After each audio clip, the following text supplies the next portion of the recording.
So lots of folks right now are working from home and they're part of an organization. It could be a smaller organization, could be a big organization, could be a global organization. Now, in the past, where we would kind of make sure that who knows what we know, right? We would do that in the building. We'd go walk down the hall. We would ask maybe a partner to lunch. We would do something to build those relationships physically. We can't do that. So how can we improve our internal network inside the organization in which we kind of operate? So the right people know us and know the value that we bring. Any thoughts around that one? Great question, because I think part of it hits on, I would say this assumption we've had that networking was easier. I think we were just an autopilot, as opposed to realizing the complexity. I mean, come on, let's face it, human beings are weird, and this is why networking is hard. I mean, we're unpredictable and difficult. What we want today is not what we want tomorrow. So there's that aspect of it. You need to be very intentional. And this is, bringing all of your, I want to say, intelligence and critical thinking skills, to the table. This is where you start to say, right, all right, if I am going to succeed, what are the relationships I need? And if you don't know, then who is the person you can ask? So our topic for our show today is a topic we've done way in the past, but we've got an updated version of this topic today. We're going to talk about networking. Specifically, what does networking really mean in the world we're in today? And to help us on that journey, we've got an amazing guest, Kelly Hoey. She's the author of the book, Build Your Dream Network, Forging Powerful Relationships in a Hyper-Connected World. And I love having Kelly on the show because she talks about networking in a totally different way than I've ever heard it talked about before. She doesn't talk about going into big rooms with lots of people. She doesn't talk about reaching out for a coffee meeting and say, I want to pick your brain. She's got a whole other approach to networking, which I think you're going to find really enlightening and really, frankly, refreshing. So take lots of notes. I did. And when we finish the show, I'll share all my notes and the best practices that you can take away to build a better network. Welding together practical insights and powerful conversations to forge world-class leaders. This is the Leadership Foundry podcast. Now, here's this week's host, Brandon Smith, co-founder of the Leadership Foundry. Kelly, I am so excited about our show today. Now, I have done shows, it's been quite some time where we talked about networking, and it's always made me a little uncomfortable because it's often kind of the traditional networking. You go into a big room of people or you reach out for coffee. I know that's not really what you mean by networking. So maybe a good starting place for us today. Tell us about when you think of networking and your definition, what does it mean to you? And how did you come to that? The thought of coffee dates and walking into rooms of strangers, and my skin is crawling too. Me too. I think of networking as every single human interaction. And the reason I say that is way back in the day, I was an attorney. I started practicing law when I got out of law school in 1991. And I quickly realized that there was a tension to succeeding in the profession because you had to excel at two things, or maybe three things, okay? You had to, first of all, you had to be good at your craft, which meant you needed to put time in doing things that were outside of billable hours. You needed to bill hours because that's how lawyers prove their worth. And you needed to build relationships. Well, a couple of those things keep you behind your desk. If you aren't out there building relationships, it doesn't matter how good your worker is, you're never going to make it to the top, grab the brass ring, all that kind of good stuff that you want, to succeed. But like you can see automatically, there's a tension here. So I thought to myself, how do I resolve this tension? Well, I can send a better email. I can ask a client how they're doing rather than just jumping into the negotiations. I can make sure my email signature line has got information on it so they know where to find me. I can make sure my bio is updated. I can forward and send them information that I know that they're interested in. And, I'm kind of putting those little sort of tidbits of things, the way you can interact, because let's go back. It was 1991. We can all think of, well, those of us who were alive then know what technology we had, telephone and a Palm Pilot. We have so many more tools today to connect with and engage with people that do not involve, can I pick your brain over coffee, emails, or wandering, Zoom rooms with people you don't know, or wandering the convention center and hoping that you bump into someone and have a fruitful conversation. Yeah, I love that definition. And it's so first personally freeing for me because I'm always uncomfortable in those big meeting rooms with all those networking situations. I never know what to do or how to break into some of those circle of people talking. So it's very freeing. And I love the fact you got right down to even the detail things, like it could be how you just send an email. How do I just send a better email? Or how do I think that way? So maybe let's dig into this topic of networking. First, I think it's important that we establish why this matters. So I would love to get your perspective on this. You've dedicated so much time to the topic of networking professionally. Why does this even matter? If there's anyone kind of sitting there kind of scratching their head saying, well, shouldn't my work be enough? From your perspective, why does it matter? I think we live in an era of not, it doesn't matter who you know or what you know, it's who knows what you know. If we want to create opportunities, if we want things, I want to say, to put our career or our business in front of serendipity, if we want to get diverse and interesting viewpoints, if we want our ideas to spread further, we need networks. And while our tools to connect with other people may have evolved and changed during my lifetime, that basic premise of networking, that foundation of trust and reputation and respect. I'm going to pause just for a second. You asked before we jumped on this podcast where I was. I love the New York noise in the background. I love it. One thing, just to digress, I think about this, an upside of this time that we've been in, as stressful and debilitating as it been, is this fact that we can now be so empathetic around things like a kid running into a room on a Zoom or the siren back noise. You think before 2020, if we'd been recording this, we probably would have been like, okay, let's pause, let's stop the sirens. Instead, now it's just part of the ambiance of what we do. And I think that brings us so much closer as human beings. Yeah, I think you're exactly right. So, I love it's such a beautiful way you phrase it. You said it comes down to who knows what you know. Whether you were trying to spread ideas or get hired, frankly, or just have the impact in the world that you want to have. So maybe I want to build on what you just said here. We're still in this pandemic, at least at the moment we're recording this. So future generations will listen to this and say, gosh, that was an interesting time. But as we sit here right now and we want to build our network, and I know there are people listening right now that say to themselves, in fact, I had a conversation with somebody last night who said, I'm just so busy at work. I mean, now I'm going like 7 a.m. I was getting on Zoom or Teams calls and going all the way until like 6 p.m. And I just don't have a lot of time to think about my career. Where can people start? What are some things they can start to do to strengthen their network in the confines that we find ourselves here in 2021? I'd probably start with slapping someone over the head who's getting their schedule, so booked up like that. If they're the boss, they should know better. And if they aren't the boss, they should tell their boss to know better. But we'll leave that where it is. Where I would say to someone, take a look at your digital assets. I mean, that doesn't take a lot of time. Are they conveying the dreams and ambitions that you have right now? Because that might be the first line of attack for anyone who is coming to find you. I mean, think about it. Someone recommends, hey, I know this great guy, Brandon, and he's got this podcast, and you should really talk to him.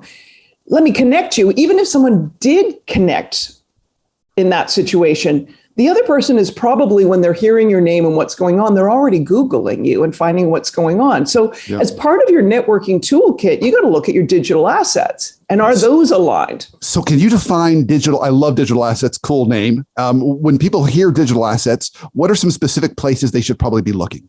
Well, first thing, go and Google yourself. See what shows up. It's probably your company bio. It's going to be your LinkedIn profile. But I don't know, maybe it's an interview you did with your alumni community, 5 years ago, and it's still sitting there. Or maybe it was an industry publication. What shows up on the internet? Come, let's admit it. We all use Google and we're all lazy. Okay. That first page of an internet search matters because that's going to be the first networking impression. Now, people spend so much time worrying about their handshake. Well, back in the day, they did their handshake, or what was their elevator pitch? Now it's my fist bump. Like, do I have a good fist bump? Like, get the right angle? I don't know. Or what other social signaling they have to give. But we're all worried, like, oh, what am I going to say? It's like, who cares what you say? Someone may have already looked you up online, and it doesn't matter what you say. They've already formed an opinion based on information that's under your control. So why not, go and take a look at that? Your digital assets is your, that's everything from your profile picture on LinkedIn to your company bio, to your email signature line, to your voicemail message, to your out of office message. All of that is part of your digital assets. How are you contributing to, the team Slack channel? Like all of that. Take a moment and think about it. Like, how are you interacting in those situations, or how are you being perceived? And what part of it is under your domain to switch and move so you can connect better with other people? I love that. I wouldn't have thought that the starting place, I would naturally have thought, I'll go to LinkedIn. It's my professional digital asset. And it is, but I think you start at a much more broad place. If people Google you, what are they going to find? So I think that's a really smart way for us to kind of look at that. So we start there. We take a look at our digital assets. All right, so we're still sitting at home. We're still wanting to network, but we got limitations because we're still 2021. What's next? What's step 2? I would go and take a look at your calendar. How are you spending your time? Oh. And are there things that you can move off of there? I mean, I often think with networking, we think about what more can we add on this? Oh, networking. Oh, I don't want to do it because that means more things I have to give. These are stuff you can take off there. Maybe there are things that you are doing that you can expand your network and your capacity to connect with new people by delegating, by stepping off. So, for example, there was a woman attorney I was speaking to and exploring this concept, and she said, oh, I've been on this fundraising committee for 4 years. Everybody knows me. I do this for business development. It's exhausting. I don't need to do this anymore. And we need to maintain the connections for our law firm. So I'm delegating this to one of my junior partners because that person needs to build these relationships. Everyone still knows that I'm going to write the check and buy the table for the event, or all my friends know that I'm still involved. I don't need to be doing this heavy lifting. And by stepping off of that, she freed herself to then take on something that was more within the interests that she has today. So are there things you can delegate? Are there things you are holding on to because, I've got these relationships? Well, maybe you can make your relationships more powerful by giving up that control. Yeah, interesting. I think we often don't think of that when we've got these relationships and we're on a routine of nurturing them, that maybe they're nurtured enough right now. We don't have to necessarily keep feeding them every month. We can use that time to invest in new relationships. That's a really interesting perspective. I think that's brilliant.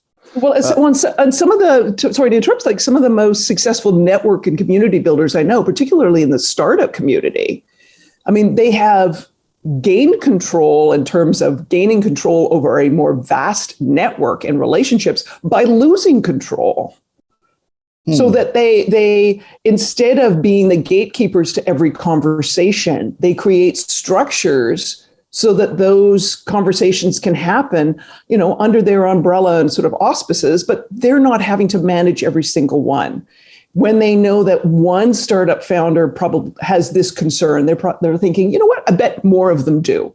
So why don't I create, something, more one-to-many rather than one-to-one? So how can you move yourself in those kinds of ways? Somehow go back to my days as a lawyer, I had this wonderful mentor and partner who I worked for, who really built successful teams by, giving us all a tremendous amount of responsibility. And as he used to like to say, he was training his assassins. He wanted all of us to be better than he was. And some people would look at that situation and say, well, why are you doing that? You're giving them access to your client contacts. You're giving them all of this. They could just run away with your business and go to another firm. Yes, and none of us ever did, because we were so loyal for what he had done for our careers. Wow. That's awesome. That's fantastic. So, okay. You gave us a step 2, which was take a look at your calendar and really, think about what you can get rid of, what you can maybe even gain control by losing control. I love that idea. Is there a step 3? You know what? One of the biggest networking mistakes, I believe, is the failure to follow up. So, some people think, oh, I didn't do. No, it's the failure to follow up. If you can change one thing. So one thing I would do is you could go back to your calendar again. You could go back to your email. And where are there places where you haven't circled back with someone? So let's just give an example. Maybe you do get a mentoring coffee date with someone who gives you some advice. The follow-up for me is not the, oh, gee, thanks for the meeting. That's common courtesy. That's not even networking 101. That's, are you a decent human being 101? That's where that one falls. But someone is taking their time and their, hard-earned experience, their reputation, and they've given you some advice. What have you done with that? So is it a week later? Is it 3 weeks later that you circle back and say, I'm just reflecting on our meeting, and I wanted you to know that I've taken these 3 steps? Or to email them a week later and say, ordered that book that you recommended, looking forward to diving into it this weekend. That circling back, that follow-up, is the stuff that changes relationships from a one-time nice conversation.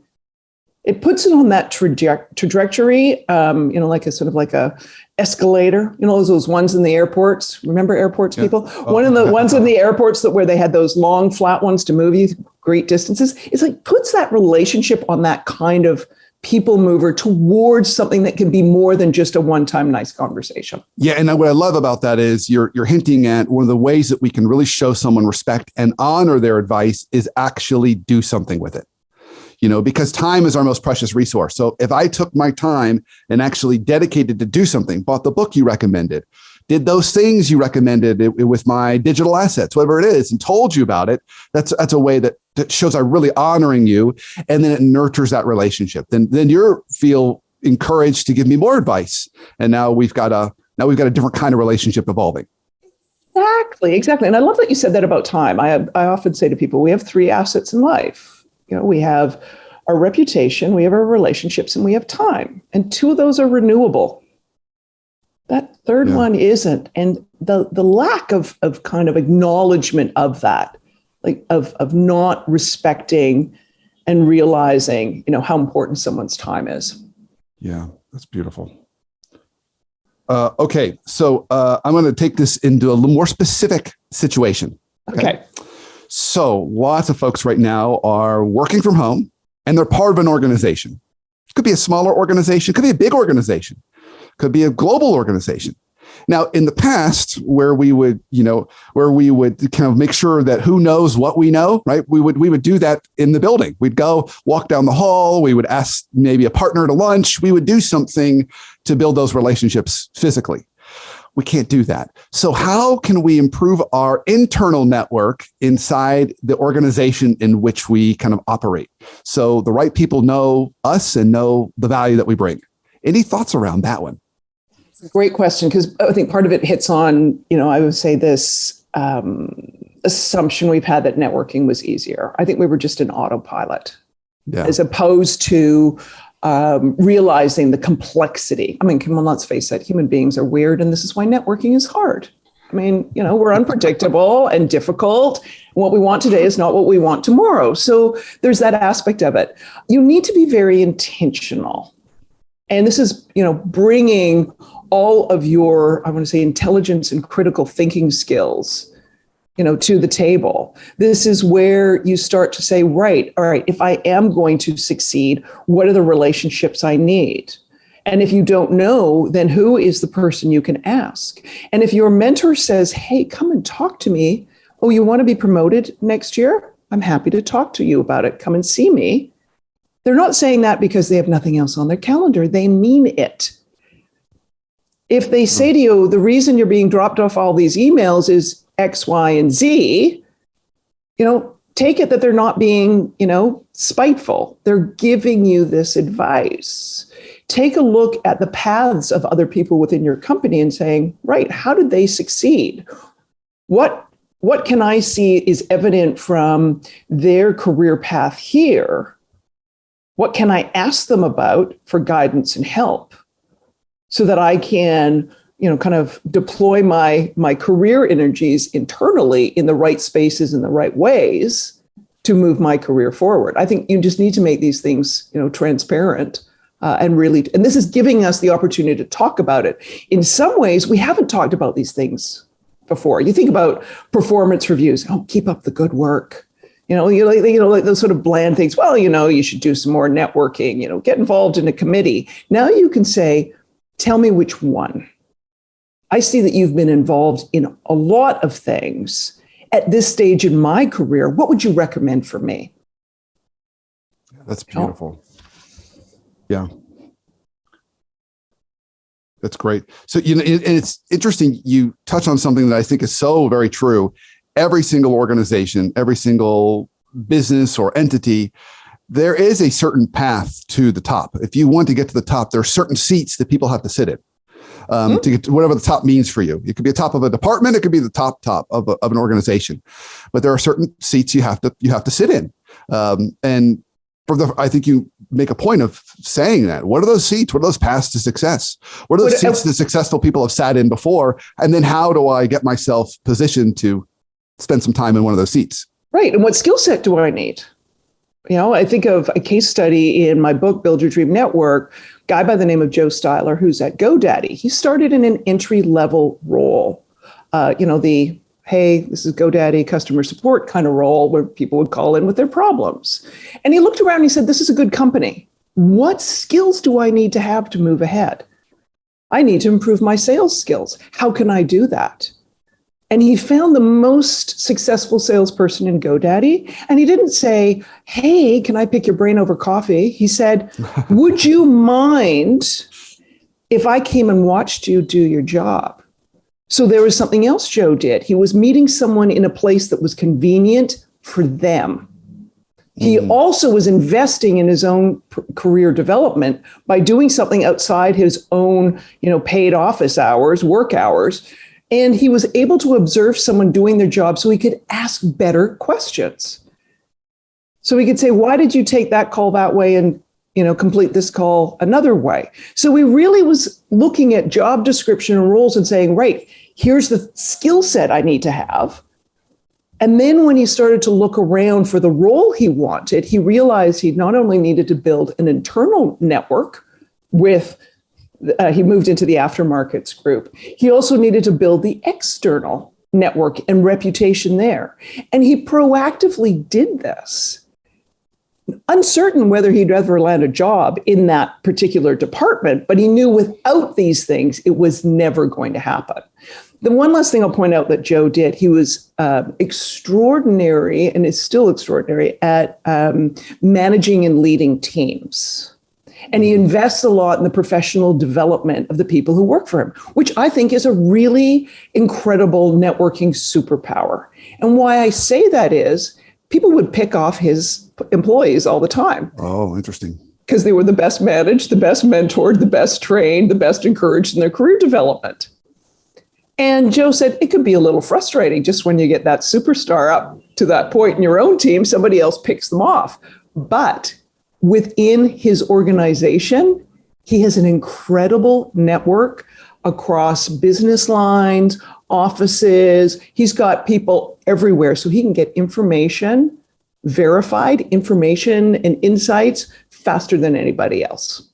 So, you know what, an interesting point you make, and I never think of it that way. I had a client of mine years ago. It was a luxury retailer. They had about it's a well-known name, and they had about 50 stores, and 50% of all the GMs of these stores came from one GM's store in Michigan, and she was like the people developer. And so frustrating for her because she'd get this amazing team, and of course they just pluck off all of her directs and make them GMs of other stores.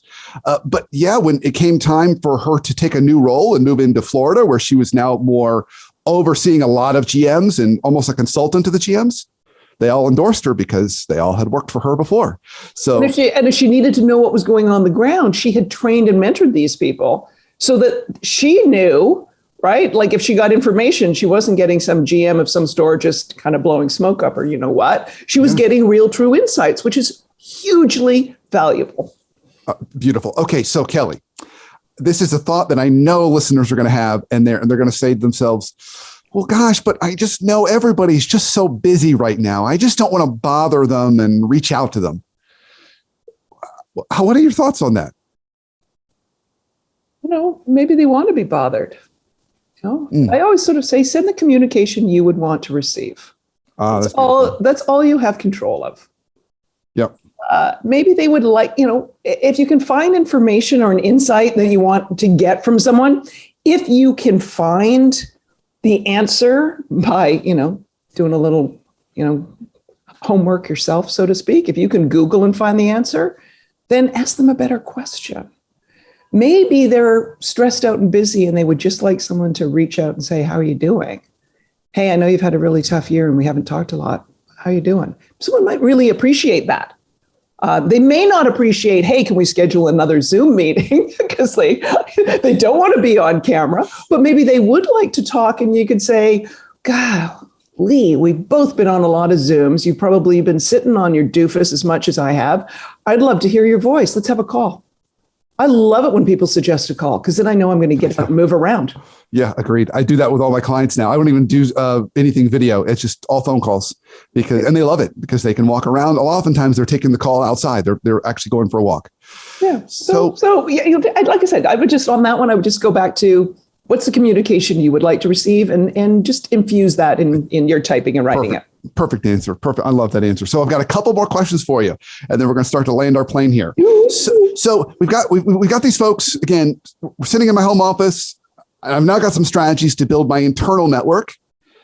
But boy, I haven't gone to an association meeting for my particular world and industry in 2 years. I really don't even know what's going on outside my company. And I might actually want to move around within my industry in a few years. How can we start to strengthen those muscles that, have been constrained because we don't have all those conferences and other things? I mean, the good news is so many professional organizations stepped up to the bat, once, 2020 kind of happened and everything got canceled. I mean, I think we saw which professional organizations were really serving the members versus serving themselves. And those that were offering resources, as opposed to those who were like, oh yeah, well, this is going to pass and we'll have our conference in October of 2020.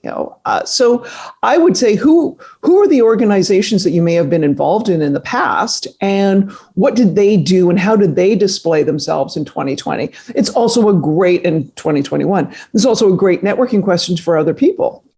Some people in your network to look around. What are they involved in? And say, listen, I know I need to lift my game and get back involved, and I've got to find space for that. I see you've been involved in this organization or that one. Do you have any recommendations for me? That's a great conversation to have someone in your company, or someone perhaps you crossed paths with in the past when you did go to those conferences. Oh God, it's been 3 years since I saw you at this event.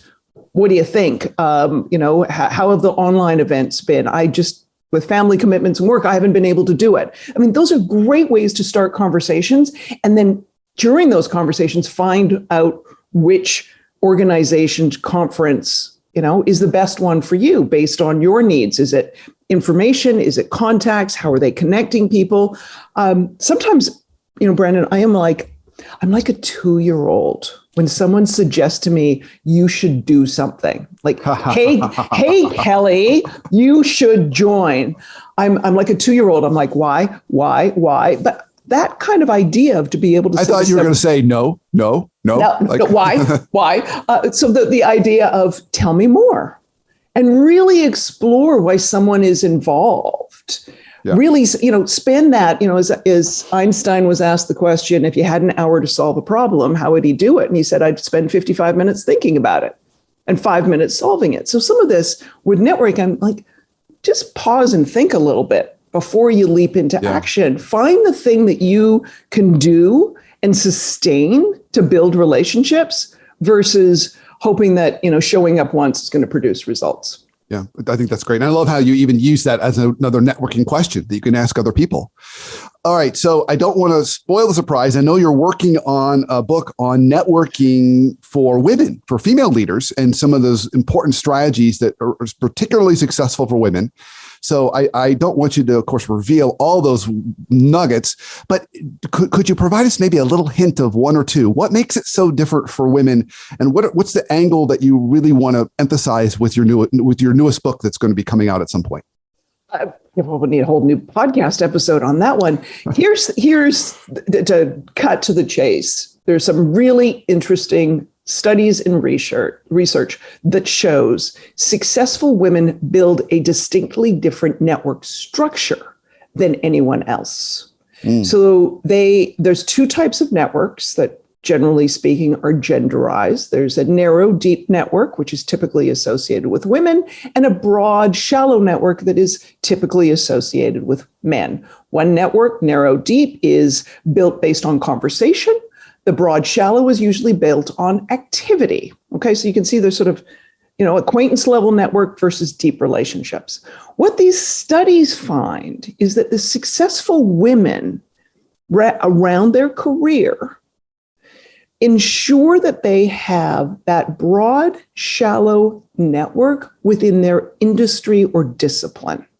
They make sure they're in the public information flows to get readily verifiable information and diverse information. And they are proactive with making acquaintance level connections, the new colleague at the office, making sure that they're keeping the pulse on their industry association, or with, the holiday card to the person that they were on a committee with, so that they can tap them for insights when they get a newsletter and ask more about it. They also build a inner circle, a close cohort or clique, predominantly of other women who are like-minded, i.e. they're also ambitious, achieving, types. So this inner cohort or clique, predominantly of other women who are like-minded, and here's the kicker, who have diverse networks. So you're not sitting in an echo chamber with, the 5 people that, whose networks and social life and all the rest of it looks like you. This is not saying ditch your gal pals who you hang out with and you've known all your life. This is not saying go and talk about your industry woes with your sister, your cousin, and your mom. But unless they're in your industry and can bring their unique insights and challenges to solve your career problems, you need to build this personal board of directors, and you need to build it with this intention. So these successful women, literally, they have these two networks, and whether they know they've done this or not, this is the pattern that social scientists are finding. Fascinating. I can't wait to see how that plays out in your book. I'm really excited. So Kelly, this has been absolutely fantastic. I ask all my guests this question when we're ending our show. So what is one life hack you have for us for how we can either have better conversations or healthier relationships, either at work or at home? Listen. Become better at listening. The thing we think with networking is people are worrying about what they're going to say. And I think to myself, how are you going to listen? And in this day and age, you need to use, your eyes as much as your ears in terms of listening and understanding where somebody else may be coming from. Because if your goal is to be heard, the other person needs to be hearing you. Yeah. I think that's really, really wise. And I think that, we could expand on that by even saying, ask good questions to follow up, just to ensure that you are listening well. Yeah. I think when I'm having a coaching call with a client, it's often like you described with, the Einstein analogy. I'm spending 55 minutes just asking questions and listening before I offer any advice, because I want to make sure that I'm on point. And so listening is important. Yeah, or as my friend Tom Peters, he knows that he has troubles at times listening. He literally writes it on his hand. Before he goes on a call or a podcast interview, he's got it on his hand. So he's like, right, remind me to listen. That's beautiful. That's beautiful. Well, Kelly, this has been absolutely fantastic. If people want to learn more about you, follow you, buy a copy of your book, get an update on the upcoming book, where can they go? If you go to my website, you'll find all the links and information, my email, all that's good stuff. And that is jkellyhoey.co, jkellyhoey.co. Beautiful. Excellent. Well, thank you, Kelly, for all. I've got 2 pages of notes. I've got lots of things that I actually want to start working on that I'm frankly not as good as I'd like to be. So you gave me some things that are immediate takeaways for me, and I know some immediate takeaways for our listeners. So you're a true gift. Thank you for all the work you continue to put out in the world.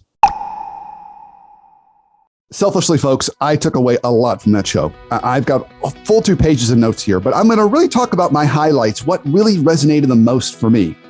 So first, I love this idea that she really talks about how every single interaction is networking. So when I think about my takeaways personally from the show, it really got me thinking about how can I look at my calendar and think about those activities that I'm already involved in, I'm already building those networks, I've maybe already nurtured it, that I can start to remove, delegate to somebody else so I can get on another committee, or I can do another volunteer activity, which is going to expand my network. That was a huge takeaway for me. I also thought it was really important that you talked about the importance of follow-up, making sure you're following up with those folks that you connect with and share with them, not just that you appreciated their time, but the things that you did to really honor the advice they gave you. You went out and bought that copy of that book, or you went out and made that conversation happen that they recommend that you happen. And you tell them why, because at the end of the day, our time is our most precious resource. So there were so many more things that Kelly talked about. I'd be really curious, what were your takeaways? So leave a comment, send me an email. We would love to hear from you. What were some of the big takeaways that you had? Because at the end of the day, it's all about identifying that one thing you can put in play to make your network stronger in 2022.